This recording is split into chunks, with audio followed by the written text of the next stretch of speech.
This isn't just a border dispute, it's a rupture in North America with global consequences. On August 21, 2025, the historically peaceful US-Canada border has become a flashpoint. Canada has blocked the primary land route to Alaska in response to aggressive tariffs by former President Trump. This escalation threatens the US-Canada relationship, a cornerstone of global economic stability. The implications are vast, affecting international markets and global supply chains. Alaska faces logistical isolation, but the issue is broader. It's about modern alliances. The actions in Washington and Ottawa are a test case watched globally, impacting diplomacy and trade. This standoff forces us to question the cost of turning neighbors into adversaries. The stakes have never been higher. This is more than a headline, it's a warning. The world watches as the future of the alliances hangs in the balance. To grasp today's crisis, we must understand the history.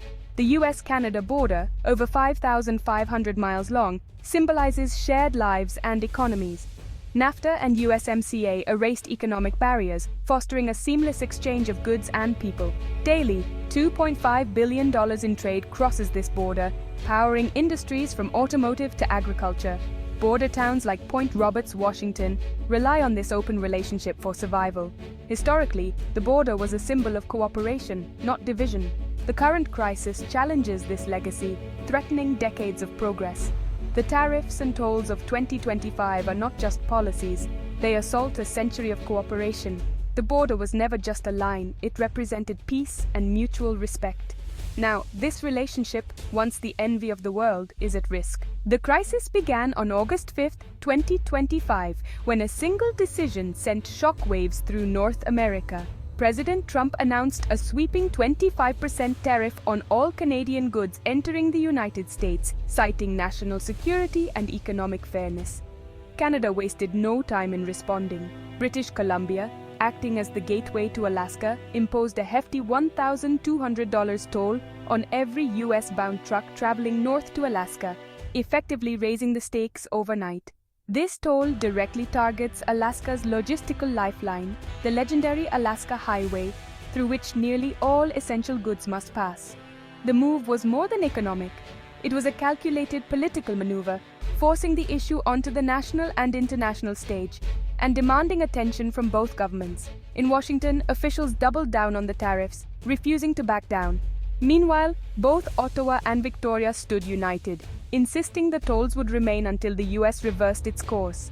The rhetoric on both sides grew increasingly heated, with politicians trading barbs and threats of even harsher measures. News outlets buzzed with speculation about what might come next. What began as a trade dispute quickly escalated into a full-blown diplomatic crisis, with both sides digging in and refusing to compromise. The facts are stark. A 25% tariff, a $1,200 toll, and a border that's becoming harder to cross by the day. The economic impact is immediate and severe. Millions of ordinary people, families, truckers, and small business owners are caught in the crossfire, anxiously watching as their livelihoods hang in the balance, wondering when or if relief will come. The situation has reached a stalemate. Trucks idle at closed gates, and once busy border crossings now stand eerily empty, with no easy resolution in sight. Around the world, people watch as the crisis unfolds, recognizing that the outcome could reshape not just trade, but the very relationship between two neighboring nations. The stakes have never been higher. Behind closed doors, negotiators struggle to find common ground, but the path forward remains uncertain. The future of US-Canada relations hangs in the balance as both sides brace for what comes next in this high-stakes standoff. For border communities, this isn't just a matter of politics or policy. It's a direct threat to their daily existence and cherished way of life. Here, the border isn't just a line on a map. It's a living part of the community, shaping every interaction, every tradition, and every relationship. Tariffs mean skyrocketing prices for Canadian goods, making even the most basic groceries and household items suddenly unaffordable for many families. What used to be a simple trip to the store now comes with tough choices and growing anxiety about making ends meet. Cross-border shopping, once a budget-stretching necessity and a social outing for many, now feels like a tax on everyday life. The savings that families relied on have vanished, replaced by frustration and uncertainty at every crossing. Social ties are strained as friends and families find it harder to visit each other. The border, once a place of connection, now feels like a barrier, fueling a growing sense of division and isolation. In Point Roberts, Washington, the tension is existential. This tiny community is almost entirely surrounded by Canada, and its residents depend on cross-border access for everything from groceries to medical care.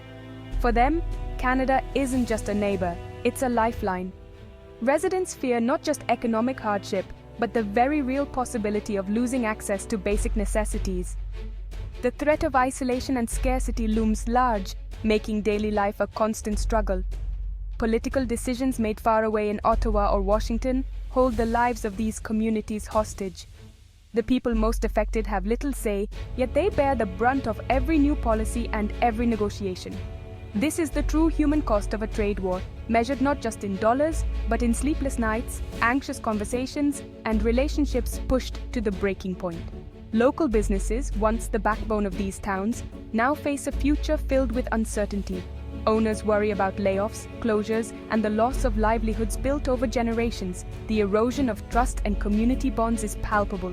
Neighbors who once relied on each other now find themselves divided by fear, suspicion, and economic stress. Politicians may speak of national interest and economic strategy, but for those living on the border, the price is deeply personal, paid in lost opportunities, fractured communities, and daily hardship.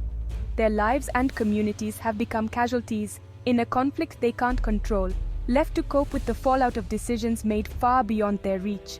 The human impact is profound, touching every aspect of life, with no clear end in sight. For border communities, the cost of conflict is measured in more than just numbers. It's felt in every home, every friendship, and every uncertain tomorrow. The economic fallout extends beyond border towns, hitting major industries. The auto industry, reliant on cross-border supply chains, faces chaos. Tariffs on aluminum and steel threaten production and jobs. The energy sector, deeply intertwined, faces disruption and price hikes. The fishing industry, reliant on Canadian buyers, braces for impact. These are not isolated problems, they are symptoms of a torn economic body. The tariffs and tolls are blunt instruments causing widespread damage. The integrated trade system, built over decades, is under assault. The consequences for American workers and industries are just beginning. British Columbia's $1,200 toll on Alaska-bound trucks is a strategic masterstroke. The Alaska Highway is Alaska's lifeline, essential for supplies. The toll is a direct squeeze, threatening inflation and shortages. Business owners warn of imminent price hikes on essentials. Premier Eby's move isolates Alaska, pressuring its congressional delegation. The tactic shifts the political calculus, creating domestic pressure. The toll weaponizes geography, a chilling new chapter in US-Canada relations. Alaskans feel held hostage, caught between governments. The toll is a daily reminder of their vulnerability and isolation. To help us understand the complexities of the current trade war, we consulted Dr. Alana Chen, a renowned trade policy expert with years of experience analyzing cross-border economic relations. Her insights shed light on the unprecedented challenges both nations now face. Dr. Chen warns that we are entering truly uncharted territory. The breakdown in diplomacy between the US and Canada is not just a temporary setback. It marks a fundamental shift in how these two allies interact, negotiate, and resolve disputes. The real damage, she explains, goes far beyond tariffs or lost revenue. It's the erosion of trust that will have the most lasting impact, casting a long shadow over future investments and business partnerships on both sides of the border. Businesses are now gripped by uncertainty, fearing that future unilateral actions could disrupt their operations overnight. This chilling effect is already slowing cross-border investments and stalling economic growth in communities that depend on trade. Finding a resolution is proving to be incredibly complex.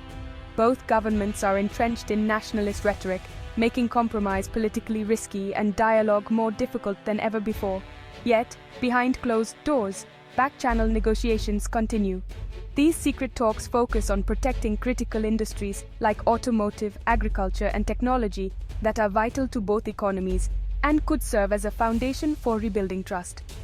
Despite these efforts, a full restoration of relations seems unlikely in the short term. The wounds are deep, and the path to reconciliation is fraught with political and economic obstacles. The scars of this conflict will linger. Both countries are already taking steps to reduce their economic dependence on each other, seeking new partners and diversifying supply chains to guard against future shocks. The greatest risk, Dr. Chen cautions, is a permanent strategic divergence. If the US and Canada continue to drift apart, their industries, policies, and even cultures could begin to move in fundamentally different directions. This conflict is about much more than trade. It strikes at the heart of shared values, mutual security, and the long-standing partnership that has defined North America for generations. Now, policymakers on both sides must rethink their most basic assumptions about cooperation, interdependence, and the future of the continent. If the US and Canada cannot find a way to cooperate economically, their ability to confront global challenges like climate change, security threats, and technological innovation will be severely weakened. The world is watching closely.